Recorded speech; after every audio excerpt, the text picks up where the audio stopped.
We are at Gamescom 2024. We've just played Atomfall. Let's talk about it. It's immediately become one of the most intriguing games I've seen at Gamescom so far this year. The first impression that a lot of people got when they saw the original trailer was like, oh, it's like Fallout in the UK. There's like a little bit of that, but it's much more akin to something like Stalker, but immediately I feel like it's found its own style, gameplay loop, and sort of sense of self. Without, like, the comparisons will definitely be there, and I think they will continue to come across development, but it's not quite like anything I've played before. It's weird, and I want to see more of it. Yes, so you and I differ slightly on this. I got big Fallout vibes from it, and it's even to the extent where, we were basically placed in a kind of open environment. We're about an hour into the main game, is what they told us. And I think the way the game works is that there are kind of large Sniper Elite style maps that then connect to each other. So it's not one continuous open world, but what you get in that is they called them dungeons, I think. There are like little bunkers and caves and things like that around the area that you can go up to. And the thing that really gave me Fallout vibes is you like go up to the door and then you enter it, there's a loading screen. So it's not like the most fluid or kind of continuous experience, but that doesn't really matter. It is, I think one of the things that really sticks out to me about it is how strong its sense of place is. Obviously Rebellion are, a British at heart developer. You and I are British. I would say that the north of England is a severely underrepresented area in games, apart from Thank Goodness You're Here, which was, very tonally different experience, I would say, to Atomfall. But yeah, it's like this big kind of ruined, imagine the Zone. Well, they call it the Zone. You're in like a quarantine zone. This pocket of England is safe from whatever is out there. There is also like a big kind of post-nuclear reactor meltdown kind of funnel of energy on the horizon. And so another thing that's quite interesting about this is that obviously you can kind of make some assumptions about the sort of game it is. There are kind of factions of quite weird anarchic gangs and things like that that we saw. There was also, you and I had kind of quite strikingly different experiences just from going off in slightly different directions from the start of the demo that we played. Like, I ended up in a cave, I saw a little village, then I went in a bunker and saw these kind of like slightly reptilian zombie guys. I came out and told you that. You hadn't seen any of that. But I had seen giant robots defending this little village. And literally, like, the divergence point was so minor between where we went in this level. We opened up, you answer this phone and this mysterious voice is saying, Oberon must die. I think that's going to play into the wider story. What the wider story is yet isn't super clear, is massively intriguing, and I'm very excited to find out about it. My experience was, I come down this path, there's a couple of outlaws, they're running at me with cricket clubs. I have a rusty revolver in my hand with like 3 bullets, took one down, the other one's wailing on me with their cricket bat, and immediately my health like falls. It feels very punishing, both in like how much damage you take, the weapons that are available to you.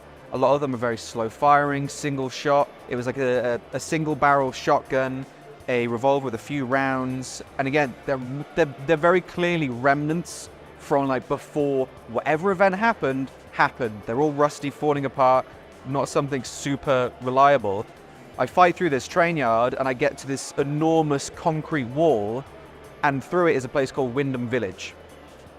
Go through this door, greeted by these very sort of weird British soldiers, welcome me into the town. I thought, oh, I'll have a little explore. What a quaint, lovely village. Walk on the wrong patch of grass and this robot just goes red and closes the gap. I was like, okay, don't step on the grass, I guess. I was like, oh, I'll take a little break in this church. someone's been murdered in the church. I start talking to the vicar. I look at the body. All of a sudden the game says, oh, there's a new thread for you to follow if you want to solve this murder. Go to this hotel. And that was the thing that I think we both found a few times, is through natural exploration and going to these points of interest, you get these things called threads, and you can sort of choose to follow those down to a point of interest, to a character. And I saw no culmination of them, but in the time that we played, I think we both had like about an hour, I discovered like 5 of them. The other path I went to was a helicopter crash, and there was a bandit visibly pissing in the river. So I throwing knife him, and all of a sudden there's another dead soldier, there's a key. They're talking about some safe house or some cache that you can go and find. The sense of exploration, I think, is going to be key to Atomfall, both because the world itself is very intriguing, but the ruined buildings that we found were, there'd be little like small gaps that you were able to squeeze through, and behind there would be a towel, some scraps, some nuts and bolts. At one point, I was trying to loot this old ruined cottage, and there was shotgun traps and booby traps, and I was trying just trying to get a crumb of scrap, like open a box and there's 3 bullets, and I'm like, okay, that's the only 3 that I have now. I have to approach combat very differently, because it's got the stalker-esque thing of a headshot is going to take down your enemy most likely. It's probably going to happen to you too, but you're under the same danger. A few shots from a rifle, you're going to go down very quickly. And those resources are going to be so important, which leads to the loop of exploration. And I think you are going to be rewarded with that, because the world, it's just, I don't know, it's so intriguing to me. It really has, that little taste really has made me want to see more. It did feel very unforgiving. They warned us before the demo that they're like, the combat is quite serious, taken seriously, or yeah. The thing that I liked the most was, I'm a sucker for kind of like sci-fi, weird fiction, mystery stuff. And like we said, the first thing you do in this demo that we played at least is red phone box, and this guy, voice saying, "Overall must die." We also had an objective, not something that we were expected to finish during the demo, but just a path for us to go down. Yeah, which was to find something called the interchange, and it's not even exactly clear what that is. There's no kind of, here it is where you're going on the map. Like you said, you can find notes and clues and things like that. I found one among the wreckage of like an army vehicle that there'd been a landslide, and the truck had been caught up in it, and there was a soldier lying dead. And the note on his body was like, it wasn't even like, here's the location. It was like, there's a rumor that the interchange might be here, right? Another bunker that I went in, there was like the dead body of a scientist or a soldier or whatever, who the note on his thing, which was his diary or a letter or something, was like, God, I got to get out of this place. I need to get back to the interchange because that's where the real work is happening and whatever. So I'm like, this is all like exactly my sort of. And I found a few notes referring to places like the interchange or some other points of interest on the map. And the map, it won't, like I say, it won't put a waypoint on the map. You sort of have to suss out from context clues where that place could be, where that, they mentioned the rail yard, and if you've been there, you can see, oh yeah, I know that's the rail yard. It's not telling you what room to go in, it's not telling you what door to unlock. It is very much that sort of stalker-esque level of exploration. Like, you're gonna have to read, you're gonna have to suss stuff out yourself so you can find exactly where you need to go. And like, going back to the village that I went to as well, I think you would have like really resonated with that area, because it again opened up and all these soldiers were there. A safe place. But every civilian I spoke to, it sounded very untrusting of the army and their toy soldiers. But I went to talk to someone in the shop, and it felt like a very sort of quaint British village shop. But he was selling grenades and guns and rifle pieces and weapons and stuff. But there was no currency. If I wanted a grenade, so I had to give him X amount of things that was worth a grenade.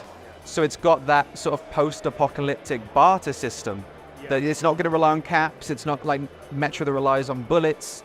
It is, I have this. Is this enough for you to give me a fragmentation grenade? If not, well, I guess I ain't having it. But hey, take my sickle and rusty revolver and I will take that grenade. Yeah. And it was a small thing, but a lot of post-apocalyptic games or, games of that nature that try to do a barter system, they add extra layers to it. And I actually like the simplicity of that, of just tangible stuff that you feel okay with parting with to get something back. In Fallout, you're like, oh, I don't want you to give. In Fallout, you might feel like you don't want to give away your weapons to get a new piece of armor. So here's a load of caps. But again, I think playing into that Stalker-esque survival nature, the game seems to want to push you towards not getting too attached to your consumables, your items, if you want, these new things out of the world. Or like I said, you explore for it and just try your luck, or craft it. There's a couple of moments where I found enough materials to craft a Molotov cocktail. So it has a lot of these survivor elements, but the package itself feels so unique. And again, super intriguing. The one thing I would say is that there's a lot of systems going on there. And from what I could tell, it's not really a game where, akin to something like, I don't know, a Dishonored or Breath of the Wild even, where I didn't get much of a sense of whether you can play off all these systems against each other. In one of the caves that I was in, there was a booby trap, like you said, which was attached to a Molotov cocktail, and you can throw your melee weapon, so I threw it, and it triggered the tripwire and set off this explosion. And I wanted to get a chest that was on the other side. And a fire started, but the fire didn't spread or go anywhere, right? So it's I don't know how kind of interactive the world is. It's hard to tell from the very brief glimpse of gameplay that we had, really. But it's definitely intriguing, and we can't really say anything about quality. We're not reviewing it or anything, and it's very early in terms of what they've shown. It comes out next year. We don't know exactly when. I think maybe March. Yeah, aiming for March. So it's quite weird because it's not like a game, especially because it's a new IP. It's almost I'm finding it almost a little bit hard to gauge how finished is it, how representative is what we've seen of the kind of finished product. It's basically impossible for us to know, right? For sure, but I think that for me, I'm super excited to see more. It's really got its hooks in me very, very quickly. And yeah, they're aiming for 2025 around March time. So until then, we're just gonna have to make you stay tuned. Yeah, keep an eye on GameSpot.com and YouTube.com/GameSpot.